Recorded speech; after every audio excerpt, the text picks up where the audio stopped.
So, buyers 3. What do we got? Well, we got pre-approved, which was awesome. And then we got on a search, which was great. And we got a purchase agreement written, also cool. And then we got ourselves accepted. Whew. All right. Is that where the journey ends? No. In fact, that's where the journey gets more interesting. So what happens? Well, there's 3 big things that I like to cover in Buyers 3. EMD, inspection, and appraisal. So in our purchase agreement, these are 3 things that are addressed that are important. So EMD, what is that? That is earnest money deposit.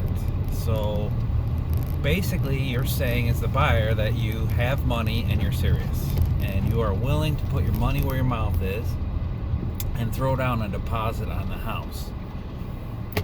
Oftentimes these are at least 1% of the asking price, but it can depend a little bit. The seller might be telling you that they want a certain amount, and they might be telling you that they're requiring a certain amount. But and on lower houses it might be a little different, but 1% is a good guide. And so for instance, let's say you bought a $200,000 house. You're going to need to put down a $2,000 deposit, or better. You know, if you can do better, that's great. Well, where does that money go? Well, it doesn't go in my pocket. It goes into an escrow account, and that account is either held by the title company or the real estate company, and they hold it. It's a non-interest bearing account, and that money goes towards you as the buyer's closing costs, and if there's more, it goes towards your principal balance. Great. EMD. So you got to be prepared to put some money down. And once we get through that, which usually takes a couple of days, where do we go there? Well, we need to get the house inspected. Now, you might waive your inspection, which I very rarely recommend, but it does happen. We're going to call in a third party. I know several of them that do a great job. And what are we going to do with that third party? Sorry, waving to the people I know. Well, they're going to come out and they are going to go through the house with a fine-tooth comb. Not literally a comb, but they're going to use a flashlight. They're going to use wrenches. They're going to run all the appliances. They're going to turn on all the water. They're going to check all the pipes. They're going to poke their heads in the attic. They're going to take pictures. They're going to try to find anything they can that's wrong with the house. Well, what does that mean? Well, that means that you are now an informed buyer. You then have an opportunity to try to address those issues. Now, no house is perfect, so there are going to be some things that you're probably going to have to just inherit.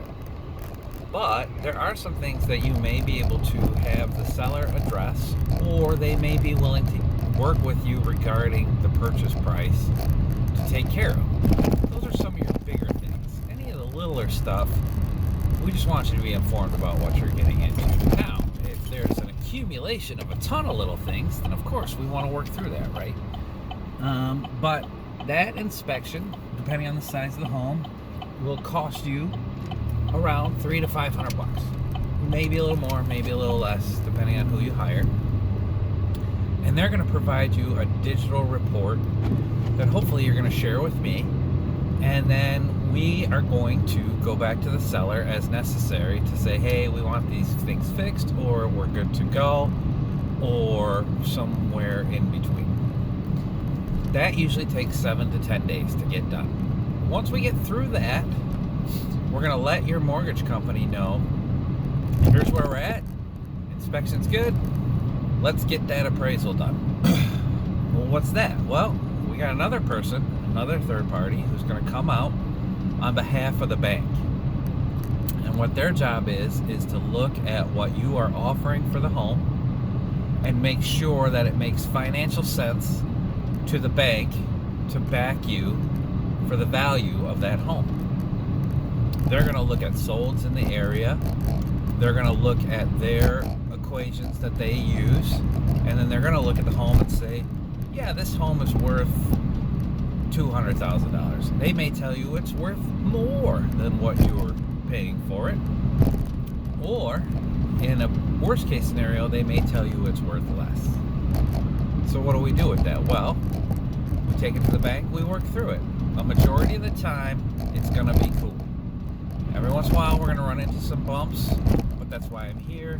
That's why we have people working with you to help you smooth out those bumps. In all cases, appraisal and inspection, if either of those items fail, we have what you call an off-ramp. If the inspection turns out that the house is, just a lot of lipstick, and underneath it, it's falling apart, during that inspection period, we can cut bait and move on. No harm, no foul. During the appraisal process, if it doesn't appraise the way that it should or we expect to, our options are to work with the seller and figure that out, or snowplow, or we can kill the deal. So those are the next steps. Now when we get into buyers 4, we'll talk about, okay, we got through all that, what to expect next, which is really when we hit the critical part with dealing with your mortgage company again and dealing with the title work and closing. I look forward to talking to you about that in the next series. And I think that'll be close to wrapping up the final. I think we'll end up with 5 parts on this buyers series, but that's cool. You can digest it in whatever way you feel is necessary. So I hope you're having a great day. I hope you're being kind to your neighbor, and we're all neighbors in this thing, so whatever you can do to help your fellow neighbors out is good with me, and it'll feel good for you. And I look forward to talking to you again. If you need anything, call me.